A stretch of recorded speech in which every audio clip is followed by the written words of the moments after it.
Hello दोस्तों, एक नई अवतार कहानी में मैं आपका दोस्तों स्वागत करता हूं। अभी मैंने जो आपको एक सिस्टम दिया था, क्या गॉब्लिन्स वाकई जिंदा हैं? क्या हैं? और ये जो पूरा पैसा है जिसे हम अपना मानते हैं, क्या ये हमारा है या फिर गॉब्लिन्स का पैसा है? क्या कंट्रोल उनका है या कंट्रोल आपका है आपके पैसे पे? इस कहानी के द्वारा मैं इस कहानी को मैं शुरू करता हूँ। जो आप गॉब्लिन्स के बारे में आज जानते हैं वो आज से पहले आपने कभी नहीं सुना होगा। आज उनका ओरिजिन, सब कुछ, और पैसे, प्यार, चर्च, सबके बारे में आप कुछ सुनेंगे। बहुत समय पहले क्या होता है, डार्क एज एक ब्रिटेन में एक समय हुआ करता था। 1500 साल पूरा फैला हुआ कहा जाता है। 1500 साल मतलब कि ऐसा कि उसमें कोई भी नया आविष्कार नहीं होता, केवल आत्मा, परमात्मा, शैतान, ये सब कहानियां चला करती थी, जिसमें चर्च गजब कंट्रोल रखता था। हर चीज को आत्मा, परमात्मा, शैतान, मतलब हर चीज से जोड़ दिया जाता था। कुछ भी करो, हर चीज पे कंट्रोल चर्च करेगा। आपके जीने से लेके, खाने से लेके, मरने तक, सब चीजों पर कंट्रोल चर्च का। आप सोचोगे भी तो चर्च के अनुसार से सोचोगे। इस हद तक कंट्रोल था। और चर्च लोगों को कंट्रोल कैसे करता था? बहुत ही प्यारा वाला खेल। जैसे कोई किसी ने कुछ गलत किया तो चर्च उसको कैसे सजा देता था। बोला, बेटा तुम्हारी गलती नहीं है, मुझे पता है तुम्हारी गलती नहीं है, गलती तुम्हारी आत्मा की है, गलती तुम्हारी आत्मा ने की है, इसलिए सजा तुम्हारी आत्मा को मिलेगी। और चौराहे पर होता था ये सब सारा खेल। लोग बोलते थे, हाँ यार सही बात है, इसकी क्या गलती है? आत्मा की गलती, आत्मा ने गलती क्यों? चर्च बोलता था सजा देने के लिए तुम्हारी आत्मा को निकाला जाएगा और उसको सजा दी जाएगी। अगर तुम सही रहे तो आत्मा वापस चली जाएगी, अगर गलत रहे तो आत्मा परमात्मा के पास चली जाएगी। और आप भी सोच सकते हो, आज तक निकली आत्मा कभी परमात्मा के पास ही गई है और वापस तो शरीर में आई ही नहीं है। अब लोग सपोर्ट करते थे, बोले हाँ हाँ हाँ हाँ, निकालो आत्मा, सजा दो उसको। एक बार आत्मा निकल गई, फिर सीधे ऊपर परमात्मा के पास। शरीर बेचारा ठंडा होकर पड़ा रहता। लोग ऐसे उसको दफना देते, बोलते यार उसकी आत्मा बहुत पाप थी, चलो शरीर की क्या गलती, दफना दो उसको, दफना। लोगों को ये भ्रम समझ में नहीं आता था कि हो चल क्या रहा है, लेकिन लोग उसको एक्सेप्ट कर लेते थे। क्या कर डार्क एज हुआ करता था ना, कोई जानकारी तो थी नहीं। तो उसी बीच में क्या था कि जो ये गॉब्लिन्स के बारे में जो आप सोच रहे हो, उनका जन्म नहीं होता। क्या था, मेडिकल सुविधा तो थी नहीं। जैसे आज भी दूर दराज के गाँव में देखेंगे मेडिकल सुविधाएं बहुत कम है। तो उस वक्त आप सोचो, आपसे कम से कम 800-900 साल पहले की बात है, उस वक्त मेडिकल सुविधाएं कितनी कम नहीं होगी, बहुत ज्यादा कम मेडिकल सुविधाएं थी। तो लोगों के यहाँ अक्सर बड़े कान वाले, थोड़े टेढ़े पैर वाले या फिर कुछ कुरूप बच्चे पैदा हो जाया करते थे। तो उनको वो लोग गॉब्लिन बॉयज बोला करते थे कि भाई ये शैतान का प्रतीक है। वो चर्च भी उनको बोलता था, यार ये शैतान का प्रतीक है। ऐसे बच्चे लोग डर के मारे उन गॉब्लिन बॉयज को अक्सर चर्च के सामने रख जाते थे और चले जाते थे, और चर्च उनको अपने पास रख लेता था लालन पालन करने के लिए, उनको बड़ा करने के लिए। और आप सोचोगे, अरे यार चर्च तो अच्छा काम है कर रहा है, कोई बात नहीं, एक की आत्मा को परमात्मा मांस मिला, लेकिन छोटे बच्चों को तो पाल रहा है। अरे भाई भोलू बाबू लोगों, ऐसा कुछ नहीं है। वो चर्च कोई मानवता का काम नहीं कर रहा है कि जो बच्चे पाल रहा है कि ओहो बहुत अच्छी बात है। होता कुछ यूं था कि चर्च के बाद इतना पैसा आता था, इतना पैसा, कभी युद्ध से, कभी लोग डोनेशन से, मतलब पूरे ब्रिटेन में, यूरोप में तो कंट्रोल था ही, पैसा आता था। लेकिन उन पैसों को कंट्रोल करे कौन? चर्च अगर उसमें कंट्रोल में लग गया तो फिर प्रशासन कौन करेगा, शासन कौन करेगा? तो चर्च क्या काम करता था, इन गॉब्लिन बॉयज को समाज तो पहले अस्वीकार कर चुका है, समाज से उसे कोई मतलब, समाज स्वीकार करेगा नहीं गॉब्लिन बॉयज को।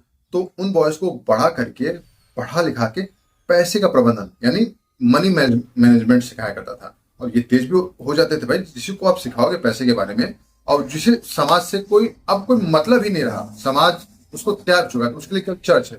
तो उस चर्च के द्वारा कही गई हर एक बात को मानते हुए गॉब्लिन बॉयज पूरा एक एक करके उनके पैसे का, चाहे एक दमड़ी भी हो, उसका तक मैनेजमेंट करते थे, और बहुत बढ़िया मैनेजमेंट करते थे। इसलिए वो केवल और केवल उन पर कंट्रोल चर्च का हुआ करता था।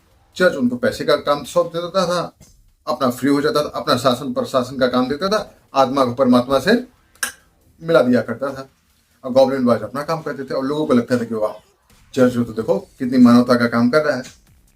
अब ऐसे ऐसे करते करते सिस्टम धीरे धीरे 50 साल, 100 साल, 200, 300 सालों में बहुत स्ट्रॉन्ग सिस्टम है गॉब्लिन बॉयज का, इतने बार। और वो धीरे धीरे गॉब्लिन बॉयज जो एक एक पीढ़ी होने लगे, वो धीरे धीरे लोगों के घरों में जाकर बच्चों को खुद ही ले लें, बोले कि हमें दे दो, और देने के साथ कुछ को बढ़ा कर, अब कुछ को क्या करते थे, बोलते कि इनको 10% को हर साल गॉब्लिन बॉयज अपने में से, खुद में से 10% को बढ़ा करके सामान्य जीवन जीने के लिए अमेरिका, यूरोप, भारत, चाइना, मतलब कहीं कहीं अलग अलग जगह पर भेज दिया करते थे, ताकि वो सामान्य लड़कियों से शादी करें, उनसे बच्चे हों, सामान्य जीवन जिए। रहे तो शकल गॉब्लिन की रहेगी, लेकिन बच्चे उनके सामान्य हो जाएं, या फिर अगर थोड़े रहें भी तो एक सामान्य जीवन जिए, एक राजकुमारी के साथ, लड़कियों के साथ, और ताकि उनको वो जो सिस्टम रहे, पैसे का सिस्टम, अगली पीढ़ी को सिखाए।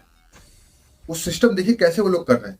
आपने सीखा, चर्च ने उनको सिखाया, उन्होंने पूरी दुनिया को धीरे धीरे धीरे करके अपने बच्चे के द्वारा, अपने शादी वगैरह करके लोगों को सिखाना शुरू कर दिया। अब फिर कुछ बरस चले, 300-400 बरस, कुल मिलाकर ये लगभग 700-800 बरस हो गए। अब इसके होने के बाद चर्च को अब थोड़ी चिंता होने लगी। बोला यार, अब कुछ भी है, माना कि हम शासन चलाते हैं, लेकिन शासन चलता तो पैसे से ही है, बिना मनी के शासन कैसा। अब उस पर कंट्रोल गॉब्लिन बॉस का है, हर चीज कंट्रोल कर रहे हैं वो। आज नहीं तो कल, कल नहीं तो परसों, क्या पता वो विद्रोह कर जाए। अब विद्रोह कर गए, पैसा उन्हीं के पास है, सारा पैसा होने का मतलब सारा साधन उनके पास वापस चला जाएगा, फिर तो चर्च बेकार हो जाएगा। चर्च की बात कौन मानेगा, फिर आत्मा परमात्मा वाला खेल होगा कैसे।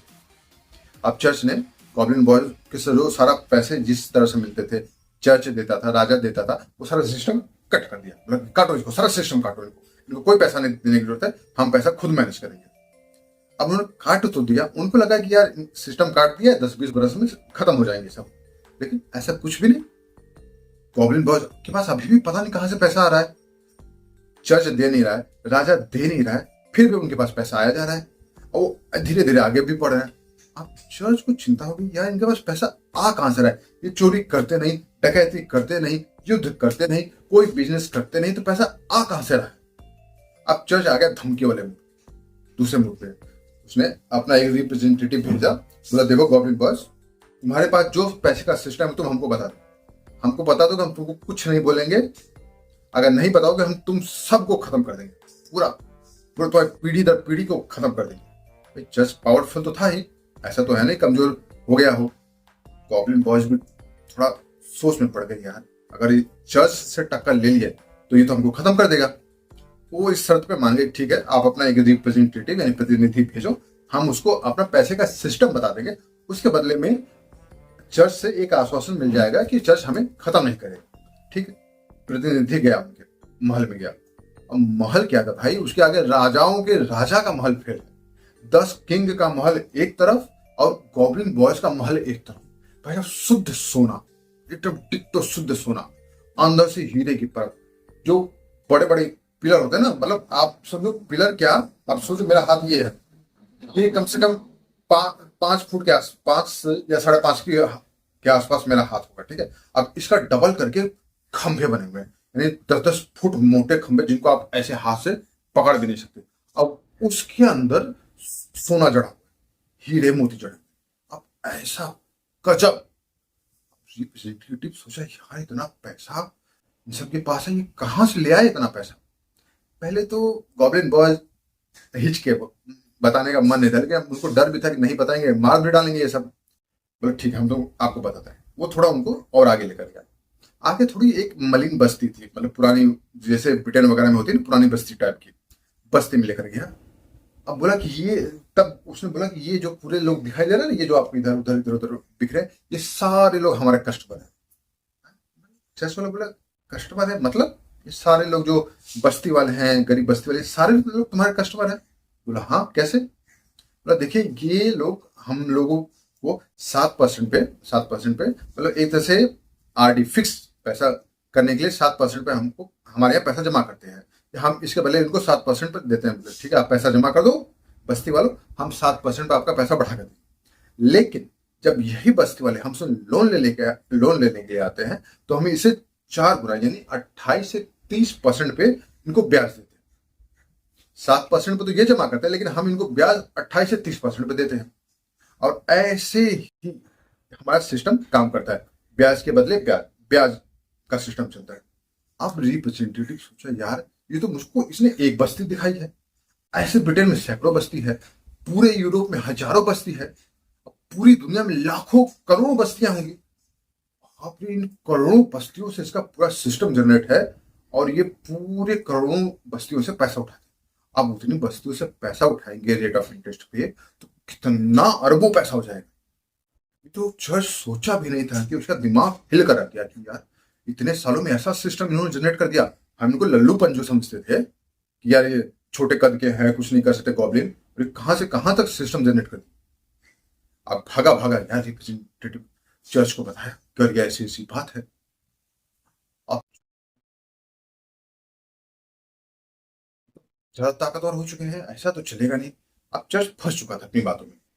चर्च बोला यार अगर हम इनको खत्म करेंगे तो हमारी बात खत्म हो जाएगी, लोग हम पर विश्वास नहीं करेंगे कि चर्च अपनी बात से पलट गया। अब इनको खत्म करे तो करे क्या, क्योंकि चर्च इन खेलों का पुराना खिलाड़ी है, आज का नहीं, न जाने कितने हजार साल से खेल रहा है।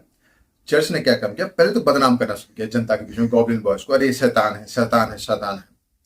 अब जब शैतान हो गए तो राजा भी तैयार हो गया, हाँ बोला शैतान है। और राजा ने एक राज आज्ञा यानी किंग डिक्लेरेशन निकाल दिया कि जितने गॉब्लिन बॉयज है ये शैतान है, ये शैतान के प्रतिनिधि माने जाते हैं, इसलिए राजा इनको अवैध घोषित करता है करके एक मुहर लगाकर दे दी गई। चर्च यही चाहता था। अब चर्च ने अपना खेल आत्मा परमात्मा वाला खेला शुरू किया। तो देखिए ये जितने गॉब्लिन बॉय हैं शैतान के प्रतिनिधि हैं, तो डेविल्स बॉय हैं ये। अब शैतानों को खत्म करना ईश्वर का काम है और ईश्वर के प्रतिनिधि हम हैं चर्च, इसलिए ईश्वर के प्रतिनिधि होने की वजह से हमारा काम है इन गॉब्लिन बॉयज को खत्म करना। आप सोच रहे हो आप कैसा खेल चल रहा है, मतलब काम वही करना है लेकिन उसमें जनता को भी घुमा लेना है, किंग को भी घुमा लेना है और अपना नाम भी खराब नहीं होने देना है और ईश्वर का भी रिप्रेजेंटेटिव बन जाना है। अब सबने कहा हाँ हाँ भाई ईश्वर का काम तो चर्च ही करेगा, तो शैतानों का खात्मा चर्च ही करेगा। सब कोई बात मान गया। और चर्च ने भाई पूरे ब्रिटेन के 4 कोनों पर उत्तर दक्षिण पूरा पश्चिम से घेर का गॉब्लिन बॉयज को मारना शुरू कर दिया चारों दिशाओं से। अब एक तरफ तो समुद्र है, एक तरफ फ्रांस वगैरह उस तरफ है। अब समुद्र के, अब सोचो आप समुद्र के बीच में बसे हुए द्वीप पे भागो भागो कहाँ, भाग ही नहीं सकते। अब भागते चारों दिशाओं से आक्रमण करते हुए बीच में सेंटर मिलाए। अब सेंटर मिलाए तो सेंटर में कहां बचोगे, पूरे ब्रिटेन में से एक एक गॉब्लिन को उन्होंने खत्म कर दिया। अब पूरे गॉब्लिन खत्म कर दिया तो बोले अरे यार अब तो गॉब्लिन बॉयज अब नहीं रहे, अब हमारा सिस्टम बहुत बढ़िया से है। लेकिन चर्च वाले ये मूर्खता कर गए, वो ये नहीं समझ पाए कि जो 10% हर साल जाते थे और इतने सैकड़ों सालों से जा रहे हैं, पूरी दुनिया में फैल चुके हैं, शादियां कर चुके हैं, कई पीढ़ियां निकल चुकी हैं और वो हर पीढ़ी ने चीज सीखी। और कहा यह जाता है जो हमारी आधुनिक दुनिया है ये असली की दुनिया, ठीक है। इसमें जो आधुनिक समय के सबसे पहले अरबपति जॉन डी रॉकफेलर, जो कि तेल के कारोबार में लगे हुए थे और तेल नेचुरल गैसों में, वो भी कहा जाता है इन्हीं गॉब्लिन बॉयज के सिस्टम के पार्ट हैं। उनको भी ये सिस्टम गॉब्लिन बॉयज ने ही सिखाया था, पैसे का कंट्रोल कैसे करते हैं गॉब्लिन बॉयज ने सिखाया था। अब ये सिस्टम उनसे जॉन डी रॉकफेलर से होते हुए कितने लोगों तक पास होते होते गया। हो सकता है जेपी मॉर्गन के पास भी गया हो और बहुत सारे लोगों के पास गया हो। उन्होंने एक एक करके सिस्टम, बैंकिंग सिस्टम जनरेट किया। इसलिए आप देखते हैं जो भी आपका जो पैसा लेकर जो मैनेज करता है बैंकिंग एजेंट, भाई साहब रोलेक्स की घड़ी पहनेगा, मर्सिडीज में चलेगा, बड़ी बड़ी आलिशान गाड़ी में चलेगा, और जिसका पैसा आप या हम या खुद हैं, भाई साहब साधारण वाली 500 रुपए की मैक्सिमम से घड़ी पहनेंगे। कभी किसी के पास टूटी साइकिल रहेगी, कभी किसी के पास टूटी बाइक रहेगी, और अपना पैसा 7% रेट ऑफ इंटरेस्ट पर जमा करेंगे। और वो जो हमारा पैसा मैनेज करा है वो बकायदा अच्छी सी गाड़ियों में घूम रहा है। असली प्रतिनिधि तो गॉब्लिन्स का वो है। गॉब्लिन्स मरे नहीं है, इन बैंकिंग एजेंट्स और इनके रूप में गॉब्लिन्स आज भी जिंदा है और हमेशा जिंदा रहेंगे, क्योंकि कंट्रोल पैसे पर उन्हीं का है। ये आपका पैसा हमारा दिखता है लेकिन कंट्रोल इस पे किसी और गॉब्लिन्स का है। गॉब्लिन्स आपके और मेरे बीच में आज भी है, बच के रहना। कल गॉब्लिन कहीं आपके सपने में ना आ जाए। मेरे सपने में आ गया तो मैं सोता हूं। तो कहानी गई पन में, सोचो अपने मन में। कल फिर एक, कल क्या अब 20 तारीख, 20 के बाद 25 तारीख को एक नई और ताजा कहानी लेकर मैं फिर उपस्थित होगा। 5 तारीख, 10 तारीख, 15 तारीख, 20 तारीख, 25 तारीख, 30 तारीख, अब इसी तरह से कहानी अब चलेगी। चलता हूं, साइनिंग ऑफ।